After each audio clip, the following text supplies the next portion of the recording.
অযথা অজায়গায় যেগুলোতে মানুষের সওয়াব কম আমরা ওগুলোতে বেশি দৌড়াই। আজ ফরজ আইনের বিধান, 5 ওয়াক্ত নামাজ আপনার উপরে ফরজ, আমার উপরে ফরজ।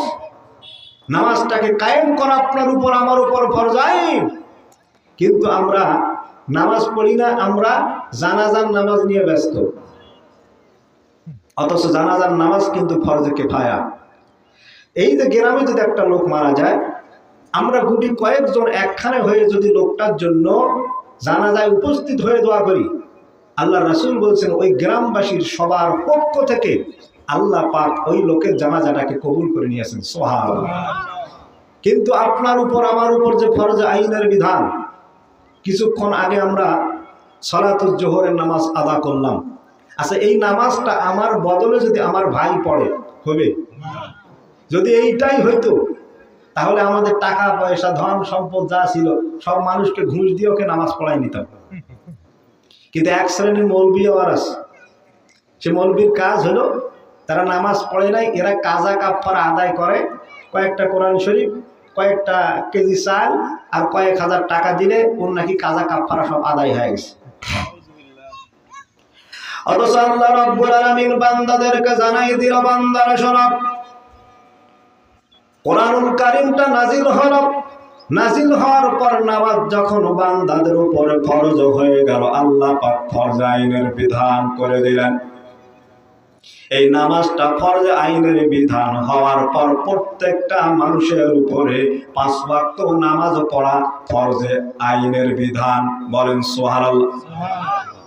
একটা মানুষ যদি দাঁড়িয়ে নামাজ পড়তে না পারে, লোকটাকে বসে নামাজ পড়তে হবে। একটা লোক যদি বসেও নামাজ আদা করতে না পারে, তাহলে লোকটাকে কিন্তু অবশ্যই শুয়ে নামাজ আদা করতে হবে। লোকটা যদি শুয়েও নামাজ আদা করতে না পারে, তাহলে অবশ্যই লোকটাকে ইশারা করে হলেও নামাজ পড়তে হবে, কোনো মাপ নাই। তাহলে মৌলভী সাহেব যেই ফতোয়া দিল, আর এই ফতোয়া কি মিলল? কথা বলে। তাহলে যে সমস্ত ভাইরা এখন পর্যন্ত নামাজের কাতার আসতে পারে নাই, এই মাহফিলের স্বেচ্ছাসেবক ভাইরা যারা আছেন, কমিটি বৃন্দ যারা আছেন, আপনাদের 2 পায়ে হাত দিয়ে উদাত্ত আহ্বান জানিয়ে গেলাম, নামাজ যদি না পড়েন 5 ওয়াক্ত, এই মাহফিল করার কিন্তু কোনো সার্থকতাই নাই।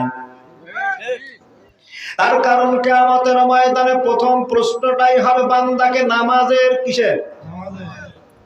এজন্য আমার ভাইয়েরা, আজকের আলোচনার তেলাওয়াতকৃত আয়াত থেকে 17 প্রকার নামাজি আছে যারা নামাজ পড়েও নামাজ আল্লাহর দরবারে কবুল হবে না। কয় শ্রেণী? সবাই বলে 17 শ্রেণীর মানুষ আছে, তারা নামাজ পড়বে ঠিকই, কিন্তু তার নামাজটা আল্লাহর দরবারে কবুল হবে না। কারণ আমরা এক এক করে আলোচনা করব, বলেন ইনশাআল্লাহ।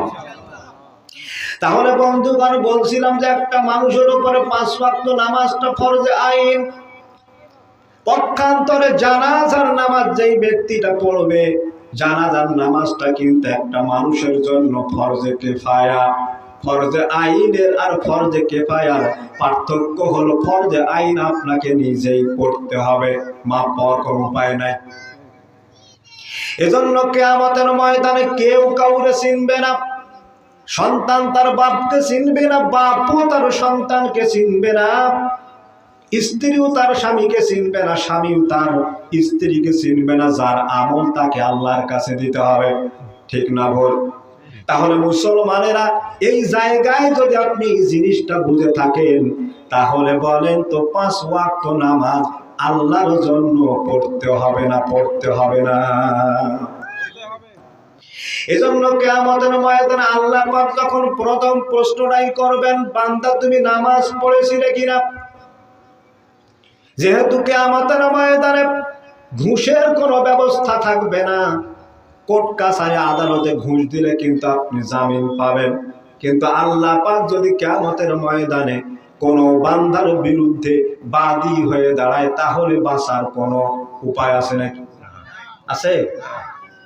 তাহলে দুনিয়ার জীবনে মামলা হয়, মোকদ্দমা হয়, টাকা দিলে সেখান থেকে মুক্তি পাওয়া যায়, কিন্তু হাসরের ময়দানে মানুষের মাথার 10 হাত উপরে যখন সূর্যটা চলে আসবে, মানুষের মাথার মগজগুলো গলে গলে পড়তে থাকবে। মানুষরা এত সূর্যের তাপে ঘাম হবে, যেই ঘাম মানুষের 1 মগরা পর্যন্ত ডুবে যাবে। আল্লাহর নবী বলেছেন, হাসরের ময়দানে জাহান্নামের কিছু গর্ত বের হবে। এই গর্তগুলি মুহাদ্দিসিনে কেরামরা বলছেন, গর্তের উপর থেকে যদি একটা পাথরের খণ্ড নিক্ষেপ করা হয়, তাহলে এই পাথরের খণ্ডটা গর্তের নিচ দিকে যাইতে 70,000 বছর সময় লাগবে। তাহলে মুসলমানের আপনি কিসের নেশায়, কিসের পেশায় পড়ে আছেন? আজকে আপনি স্ত্রীর জন্য করলেন, সন্তানের জন্য করলেন, যে স্ত্রী সেই সন্তান যদি কিয়ামতে আপনাকে না চেনে, ও মুসলমানেরা, তাহলে বলেন তো নামাজ আমাদের প্রত্যেক দিন 5 ওয়াক্ত পড়ার দরকার আছে না নাই? এজন্য পৃথিবীর কোন ইবাদত কিন্তু একটা বান্দাকে ভালো কাজে আনতে পারে না। কেবলমাত্র আল্লাহ রাব্বুল আলামিন নামাজটাকে এত গুরুত্বপূর্ণ একটা মানুষের জন্য করে দিয়েছেন।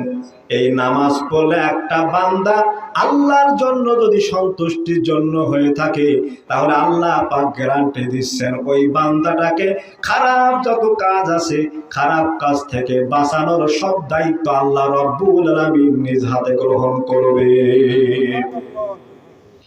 এজন্য কোরআনে কারীম বলছে, উতলু মা উহিয়া ইলাইকা মিনাল কিতাবি ওয়া আকিমিস সালাতা ইন্নাস সালাতা তানহা আনিল ফাহশাই ওয়াল মুনকার ওয়া লাযিকরুল্লাহি আকবার والله يعلم ما تصنعون।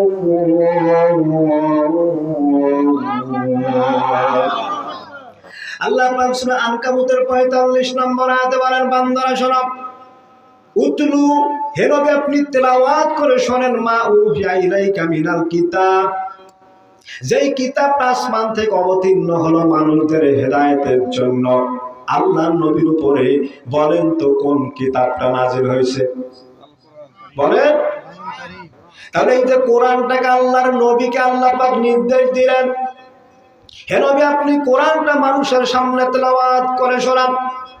মানুষ যেন এই কোরআনটা বুঝে আল্লাহর জন্য 5 ওয়াক্ত নামাজ যদি কোনো বান্দা আদা করতে পারে, আল্লাহ রাব্বুল আলামিন বলেন, তাহলে ওই বান্দাকে যত প্রকার খারাপ কাজ আছে, সব খারাপ কাজ থেকে বাঁচানোর দায়িত্ব বলেন তো কে গ্রহণ করবে? এজন্য আমার ভাইরা, যেই জিনিসটা আপনার উপরে ফরজ আইন, যেখান থেকে বাঁচার কোনো উপায় নাই,